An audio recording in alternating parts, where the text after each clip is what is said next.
On vient de clôturer ce mandat, 6 années qui ont été compliquées.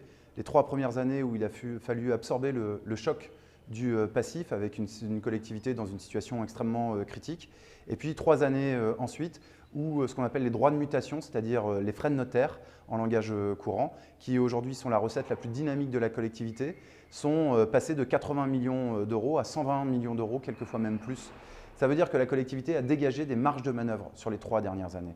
Et nous, ce qu'on porte, c'est le fait de dire oui, il faut continuer de désendetter parce que c'est important, et affecter aussi une autre partie pour investir davantage, pour lancer des études, avoir des projets dans les cartons, parce que comme la collectivité manque de recettes, il faut qu'on aille faire la chasse aux subventions pour investir davantage sur le département de Maine-et-Loire et permettre d'avoir une collectivité plus dynamique, mais aussi un département plus dynamique. Ne pas laisser les collèges se dégrader petit à petit, ne pas laisser les routes se dégrader petit à petit et investir dans la transition écologique, investir dans des pistes cyclables, dépasser ce qu'on appelle les franchissements d'obstacles avec des passerelles sur les fleuves, sur les rivières, mais aussi au niveau des routes.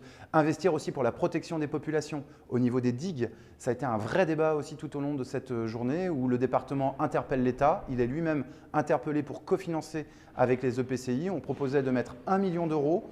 1 million d'euros, le président met 7 millions d'euros pour des dépenses imprévues. On pense qu'on avait la capacité à investir dès maintenant. Et pourquoi c'est important ?